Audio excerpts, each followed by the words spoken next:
जय हिंद, नमस्कार प्यारे साथियों। स्वागत है आप सभी का उत्कर्ष एकेडमी खिलचीपुर के ऑनलाइन प्लेटफॉर्म में। प्यारे साथियों, इस क्लास में हम लोग रेलवे ग्रुप डी एग्जाम के लिए पिछले साल के पेपर का सॉल्यूशन करने वाले। जी हाँ साथियों, आज की इस क्लास में हम लोग 17 सितंबर 2018 शिफ्ट नंबर 2 का जो रेलवे ग्रुप डी का पेपर हुआ था, रीजनिंग का पूरा पेपर इस क्लास में हल करेंगे। क्योंकि दोस्तों एग्जाम के अंदर पुनः ऐसा ही पेपर आपको देखने को मिलेगा, तो आपको भी मेरे साथ हर क्वेश्चन का राइट आंसर कमेंट बॉक्स में बताना, जिससे कि साथ में आपका डाउट क्लियर होता चला जाए। तो आज के पहले क्वेश्चन के साथ इस क्लास की शुरुआत करेंगे। कौन सा वेन आरेख निम्न के बीच सही संबंध को सही तरीके से दर्शाता है? तो साथियों, बटन, पेन और कमीज के बीच में सही संबंध कौन सा दर्शाता है? तो देखो यहाँ पर क्या करना होता है, जैसे ये जो बटन होते हैं इसका संबंध पेन कमीज से क्या होता है, तो आप कहेंगे कि सर यहाँ पर जो बटन होगा, जो बटन होते हैं वो कमीज के अंतर्गत आते हैं। तो बिल्कुल कमीज वाले डायग्राम में एक बटन को हम लोग बनाएंगे। और साथियों, बटन कमीज का पेन के साथ कोई संबंध होता तो जी नहीं, पेन के साथ बटन कमीज का कोई भी संबंध नहीं होता। तो 4 ऑप्शन में ऐसा ऑप्शन आपको ऑप्शन नंबर डी इसका राइट आंसर हो जाएगा। चलिएगा बात करते हैं अगले क्वेश्चन की, जो आपके सामने पुनः आ चुका है। निम्नलिखित उत्तर आकृतियों में से कौन सी उत्तर आकृतियां निम्नलिखित समस्या आकृति श्रृंखला में आगे आएगी? यहाँ पर देखो आकृति सीरीज आप लोगों को दिखाई दे रही है, आपको अगली आकृति कौन सी होगी ये बताना है। तो देखो यहाँ पर ये जो एन दिखाई दे रहा है 1, 2 और 3 लाइन से बन रहा है। साथियों इसी प्रकार ये जो उल्टा यू दिखाई दे रहा है ये भी 3 लाइन से बन रहा है। अगला बात करें साथियों 1, 2 और उसके बाद में यहाँ पर 3 और उसके बाद में ये भी 3 लाइन से बन रही है अगली आकृति। तो साथियों अगली जो भी आकृति होगी वो भी 3 लाइन वाली होगी। तो आप त्रिभुज को देखिएगा, एक बंद आकृति बन रही है जो दोस्तों यहाँ पर 3 लाइन से बन रही है। तो बी वाली आकृति इस प्रश्न का राइट आंसर होगी और बी इसका राइट आंसर होगा, मतलब ऑप्शन नंबर सी हमारे प्रश्न का सही जवाब होगा। अगला, नीचे दिए गए पैटर्न में से वह पैटर्न चुने जो इसके सबसे करीब दिखता हो। मतलब ये जो आपको आकृति दिखाई दे रही है इसके जैसी आकृति का चयन करना है 4 ऑप्शन में। तो आप लोग ये वृत्त को देखिएगा, एक तो यहाँ पर है और साथ ही इसके अंदर एक वृत्त यहाँ पर है। तो यहाँ पर पहली आकृति में तो दोनों वृत्त एक ही साइड है। आप कहेंगे सर बी वाली आकृति में ये एक वृत्त यहाँ बीच में है जबकि यहाँ पर बीच में नहीं है। इसी प्रकार सी आकृति में जो दोनों वृत्त हैं दी गई आकृति के जैसे नहीं है। लेकिन डी वाली आकृति को देखिएगा, एक वृत्त तो ये कोने में और एक वृत्त इस कोने में, बिल्कुल साथियों दी गई आकृति के जैसी है। ऑप्शन नंबर बी हमारे प्रश्न का राइट आंसर हो जाएगा। बात कर लेते हैं अगले क्वेश्चन की, जो आपके सामने पुनः आ चुका है। विषम को चुने, यानी 4 ऑप्शन आपको दिया, ए बी सी डी 4 आकृतियां दी है, 3 एक समान है एक अलग है।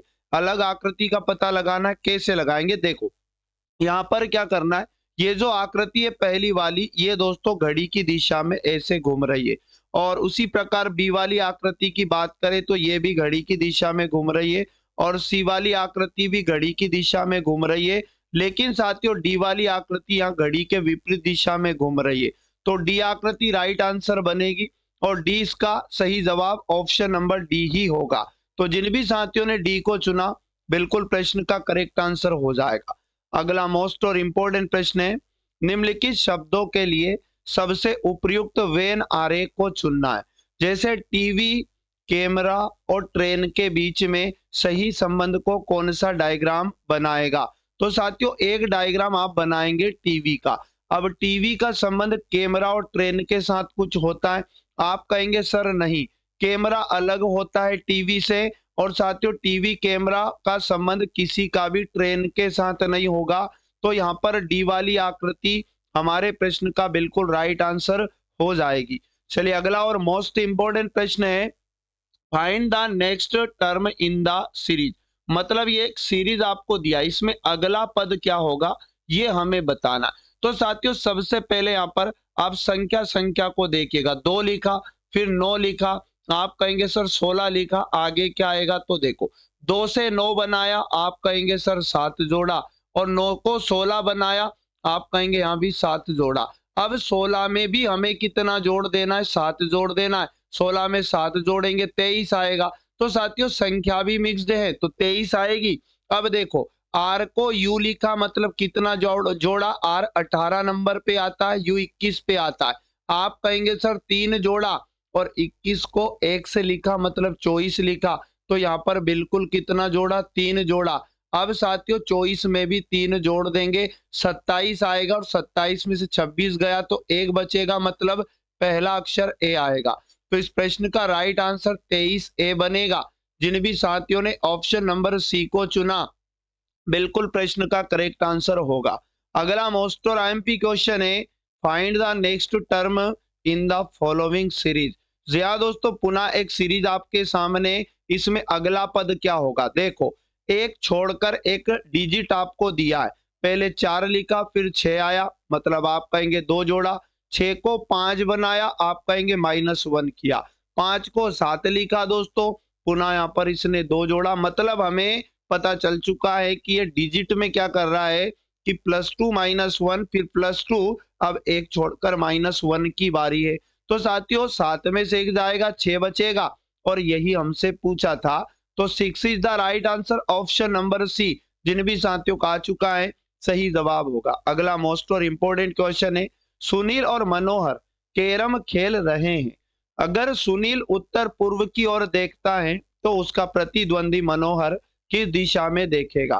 साथियों यहाँ पर आप सभी बहुत अच्छे से जानते होंगे कि 4 दिशाएं होती है, जैसे यहाँ पूर्व होता है, और पूर्व के सामने दोस्तों पश्चिम होता है, पश्चिम के ऊपर उत्तर होता है, और नीचे की दिशा दोस्तों दक्षिण होती है। और इसी प्रकार इनकी उप दिशाएं भी होती है, यानी यहाँ पर बनेगी दक्षिण पूर्व, और साथियों यहाँ पर बनेगी क्या? उत्तर पूर्व दिशा होगी। और यहाँ पर बात करूं तो दोस्तों ये उत्तर पश्चिम होगी। आगे बात करें दोस्तों ये वाली दिशा दक्षिण पश्चिम होगी, ध्यान दीजिएगा। अब यहाँ पर बोला 2 लोग कैरम खेल रहे तो आमने सामने मुख करके बैठेंगे। अगर सुनील उत्तर पूर्व की ओर देखता है तो उत्तर पूर्व दिशा कहाँ पड़ती है दोस्तों? आप कहेंगे सर यहाँ पर। अगर सुनील उत्तर पूर्व में देख रहा है मतलब सुनील यहाँ बैठना चाहिए, ठीक है ना। और एक आदमी इसका प्रतिद्वंदी मनोहर दोस्तों इसके सामने बैठेगा, ठीक ना। मनोहर इधर बैठा है बट ये इधर देख रहा है और सुनील मनोहर की तरफ देख रहा है, तो उसका प्रतिद्वंदी मनोहर किस दिशा में देखेगा? तो मनोहर का चेहरा किस दिशा में? दक्षिण पश्चिम में है। जी हाँ साथियों, दक्षिण पश्चिम। ऑप्शन नंबर ए हमारे प्रश्न का राइट आंसर होगा। अगला, जब दर्पण को एमएन रेखा पर रखा जाए तो निम्नलिखित आकृति के लिए दर्पण छवि चुने। साथियों यहाँ पर ध्यान से सुनना, ये यहाँ पर इसका जो दर्पण प्रतिबिंब बनेगा इसमें क्या होगा, इसका बायां हिस्सा तो दाईं ओर चला जाएगा और दायां हिस्सा बाईं ओर चला जाए। जैसे ऊपर की साइड देखिएगा, ये जो आप लोगों को यहाँ पर जो ब्लैक ब्लैक दिखाई दे रहा है ये हिस्सा तो इधर घूम जाएगा। तो देखो पहली आकृति में तो नहीं घूमा, आप कहेंगे सर सी वाली आकृति में भी नहीं घूमा, अब डी में और सी में ये घूमा। अब इसी प्रकार नीचे की साइड देखिएगा, ये जो ब्लैक हिस्सा आपको दिखाई दे रहा है ये राइट से लेफ्ट साइड चला जाएगा। तो साथियों डी आकृति में तो नहीं गया, अब आप कहेंगे सर बी आकृति में चला गया, तो बी आकृति प्रश्न का राइट आंसर बनेगी, मतलब ऑप्शन नंबर सी इस प्रश्न का बिल्कुल राइट आंसर हो जाएगा। अगला मोस्ट और इंपोर्टेंट क्वेश्चन है जिसमें एक कथन और 2 निष्कर्ष दिए हैं, कथनों के अनुसार कौन सा निष्कर्ष सही होगा? तो साथियों यहाँ पर कथन है सुंदरता देखने वाले की आंखों में होती है। तो यहाँ पर देखिएगा सुंदरता के बारे में बात किया गया और देखने वालों की आंखों में सुंदरता होती है। कुछ लोगों को कुछ लोग सुंदर दिखते हैं। जी हाँ दोस्तों, कथन ने भी यही बोला कि देखने वालों पे डिपेंड करते, तो बिल्कुल कुछ लोगों को कुछ लोग सुंदर ही दिखते हैं। पहला अनुसरण करेगा, कुछ लोगों को कुछ लोग सुंदर नहीं दिखते, तो ये भी सही होगा क्योंकि देखने वालों पर डिपेंड करता है। तो साथियों बिल्कुल दोनों निष्कर्ष कथनों का अनुसार अनुसरण करेंगे, तो यहाँ पर राइट आंसर ए वाला ऑप्शन जिन भी साथियों ने चुना इसका सही जवाब होगा। अगला मोस्ट इंपोर्टेंट क्वेश्चन है, दी गई समस्या आकृति श्रृंखला में अगला उत्तर आकृति कौन सी आएगी? तो साथियों यहाँ पर देखो, पहली आकृति से दूसरी आकृति और तीसरी से चौथी बनेगी। आप कहेंगे सर पहली से दूसरी में क्या हुआ, ये जो वृत्त है ये तो अंदर चला गया, और साथियों चतुर्भुज कहाँ चला गया, बाहर चला गया, ठीक है ना। अब दूसरी से हम लोग तीसरी से चौथी आकृति बनाएंगे तो पुनः ये जो वृत्त है अंदर चला जाएगा, और दोस्तों जो ट्राइंगल त्रिभुज है ये बाहर ही रहेगा। तो सी वाली आकृति को देखिएगा, इस प्रश्न का बिल्कुल राइट आंसर हो जाएगी। अगला मोस्ट और इम्पोर्टेंट क्वेश्चन है जिसमें दो कथन और दो निष्कर्ष दिए हैं। कथनों के अनुसार कौन सा निष्कर्ष सही होगा। सभी तरल पदार्थ स्पष्ट हैं। तो आपको क्या करना दोस्तों, यहाँ पर डायग्राम से समझना है। यानी जो तरल पदार्थ हैं साथियों, सभी तरल पदार्थ कैसे हैं, आप कहेंगे सर स्पष्ट है। आगे बोला गया सभी स्पष्ट रसायन है, तो ये सभी स्पष्ट जो होगा ये रसायन वाले डायग्राम में होगा। तो सभी स्पष्ट रसायन। अब देखो निष्कर्ष 1, कुछ रसायन तरल पदार्थ हैं। तो जी हाँ दोस्तों, रसायन का कुछ हिस्सा बिल्कुल तरल पदार्थ है तो पहला अनुसरण करेगा। कुछ स्पष्ट तरल पदार्थ है तो बिल्कुल स्पष्ट का भी कुछ हिस्सा तरल पदार्थ है तो दो भी अनुसरण करेगा। तो निष्कर्ष 1 और 2 है ना, दोनों अनुसरण करते, मतलब हमें ऑप्शन नंबर डी को चुनना है। सभी निष्कर्ष अनुसरण करते हैं, जिन भी साथियों का डी ऑप्शन है प्रश्न का राइट आंसर होगा। अगला, विकल्प आकृतियों में से कौन सी आकृति प्रश्न आकृति के निकटतम समानता रखती है। ये जो प्रश्न आकृति है इसके समान आकृति को ढूंढना है। तो साथियों यहाँ पर बताइएगा फटाफट से कौन सी आकृति होगी। तो मेरी बात को ध्यान से सुनना। यहाँ पर अगर मैं कहूं कि ये जो शीर्ष है ये त्रिभुजाकार जो आपको दिखाई दे रहा अंदर, ये शीर्ष ऊपर है और ये एक भुजा के यहाँ पर है। तो देखो यहाँ पर ऐसा नहीं है, ए वाली आकृति में भी नहीं है, और ये जो छोटी भुजा है ना, ये छोटी भुजा साइड इसका आधार है, बट इस पहली ऑप्शन में तो नहीं है। और साथियों बी वाली आकृति में भी ये जो शीर्ष है इसका जो आधार है ये ऊपर की साइड नहीं है, तो ये भी गलत हो जाएगा। अब देखो यहाँ पर क्या हो जाएगा दोस्तों, डी वाली में भी गलत हो जाएगा, क्योंकि ये जो त्रिभुज का शीर्ष है ये बिल्कुल बड़ी भुजा साइड है, और यहाँ डी वाली आकृति में तो ये छोटी भुजा साइड है। तो बिल्कुल सी वाली आकृति प्रश्न का राइट आंसर बनेगी। जिन भी साथियों ने सी आकृति को चुना, मतलब ऑप्शन नंबर ए को चुना, करेक्ट आंसर इस प्रश्न का हो जाएगा। अगला मोस्ट इंपोर्टेंट क्वेश्चन है जिसमें दो कथन और दो निष्कर्ष दिए। कथनों के अनुसार कौन सा निष्कर्ष सही होगा। कुछ स्कूटर वाहन है, तो साथियों हमें डायग्राम से समझना। स्कूटर का कुछ हिस्सा हमें क्या बनाना, कुछ स्कूटर दोस्तों क्या हो जाएंगे, वाहन हो जाएंगे।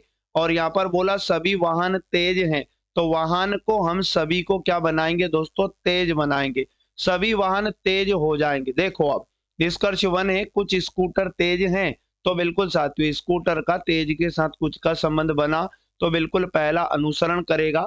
सभी तेज वाहन हैं, तो बताओ वाहन क्या सभी तेज वाहन के अंदर हैं, तो नहीं दोस्तों, केवल निष्कर्ष 1 अनुसरण करेगा।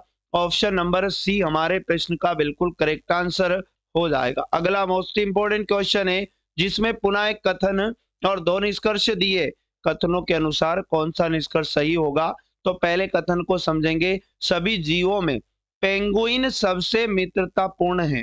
तो साथियों पहला निष्कर्ष कह रहा कोई जीव मित्रतापूर्ण नहीं है, तो साथियों अन्य कोई जीव मित्रतापूर्ण नहीं है, ऐसा कथन में नहीं कहा। सभी जीवों में पेंगुइन सबसे मित्रतापूर्ण है, मतलब और भी हो सकते पर सबसे ज्यादा मित्रतापूर्ण पेंगुइन को बताया। और यहाँ पर निष्कर्ष में कोई भी जीव मित्रतापूर्ण नहीं है, अन्य वाला बताया, तो ये गलत है, ठीक है ना। पेंगुइन को मनुष्य द्वारा पसंद किया जाता है, तो साथियों बिल्कुल यहाँ पर ये भी गलत हो जाएगा, क्योंकि ऐसा भी कथन में कुछ नहीं कहा गया कि पेंगुइन को बहुत से लोग या बहुत लोग मनुष्य द्वारा पसंद किया जाता है, तो ये भी गलत होगा। तो ना तो निष्कर्ष 1 ना ही 2, यानी ना तो 1 ना 2, ऑप्शन नंबर बी हमारे प्रश्न का राइट आंसर हो जाएगा।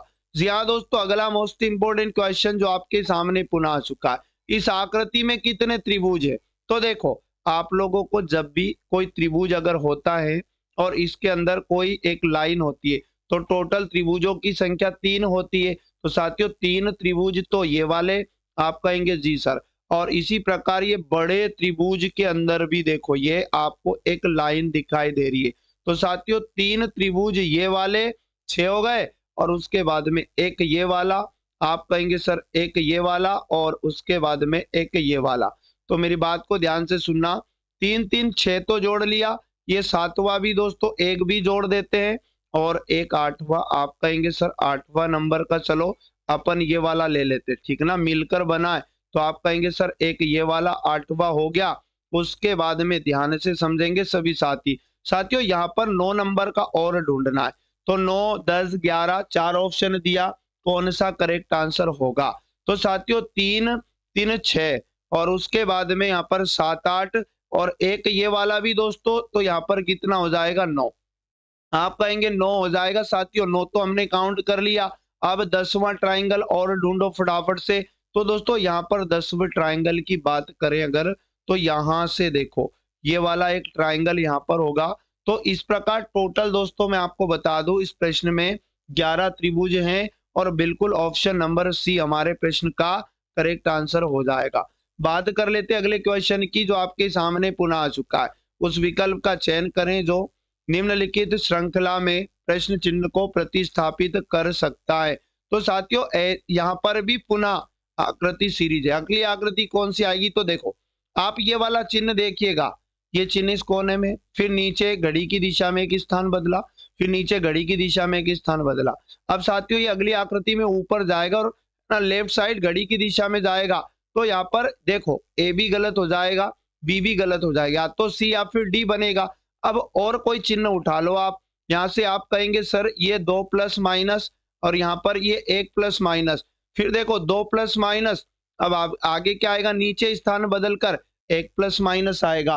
तो सभी साथी आंसर बताएंगे दोस्तों कौन सी आकृति होगी? तो बिल्कुल इसका डी आकृति प्रश्न का राइट आंसर बनेगा, और ऐसा ऑप्शन नंबर सी में दिया। तो जिन भी साथियों का सी आ चुका, बिल्कुल प्रश्न का करेक्ट आंसर है। अगला मोस्ट और आईएमपी क्वेश्चन है जो आपके सामने पुनः आ चुका है, जिसमें कथन दिया और 2 अवधारणा दिए। कथनों के अनुसार कौन सी अवधारणा सही होगी? तो ध्यान से सुनना। आजकल लोग जानते हैं कि मंत्रों का जप करने से तनाव और चिंता से छुटकारा मिलता है, ऐसा आजकल लोग जानते। अवधारणा फर्स्ट है, तनाव और चिंता आधुनिक युग के खतरे हैं जिनका सामना अधिकतर लोग करते हैं। तो साथियों ये सही मानेंगे या गलत मानेंगे? तो बिल्कुल ये वाला गलत मानेंगे, क्योंकि ऐसा कथन से कोई लेना देना नहीं है। लोग वैकल्पिक चिकित्सा की तलाश में। जी हाँ दोस्तों, ये हो सकता है क्योंकि मंत्रों का जप करने से तनाव और चिंता से छुटकारा मिलता है, लेकिन वैकल्पिक चिकित्सा की तलाश और भी कोई विकल्प अगर हो तो बिल्कुल दूसरा वाला तो अनुसरण करेगा। तो साथियों यहाँ पर केवल 2 अंतर्निहित है, आप लोगों का option number D correct answer हो जाएगा। तो जिन भी साथियों ने डी को चुना बिल्कुल राइट आंसर है। तो साथियों आज की इस क्लास में इतना ही, पुनः नेक्स्ट शिफ्ट के साथ अगली तारीख के पेपर के साथ मिलेंगे। अगर आपने चैनल को सब्सक्राइब नहीं किया कर लीजिएगा, बेल आइकन को ऑन कर लीजिएगा, जिससे क्लास का नोटिफिकेशन तुरंत मिलता रहेगा। और क्लास को लाइक नहीं किया कर दीजिएगा, अपने दोस्तों तक शेयर कर दीजिएगा, क्योंकि साथियों आपको यहाँ पर मिलने वाला है रेलवे ग्रुप डी एग्जाम के लिए बिल्कुल फ्री में सभी प्रीवियस ईयर और जितने भी आगे एग्जाम में मोस्ट इंपोर्टेंट क्वेश्चन बन सकते सभी की बिल्कुल रेगुलर क्लासेस आपको मिलने वाली है। तो साथियों मिलेंगे पुनः नेक्स्ट वाली क्लास में, तब तक सभी साथी पढ़ते रहें, मस्त रहे और स्वस्थ रहे। जय हिंद, जय भारत, वंदे मातरम।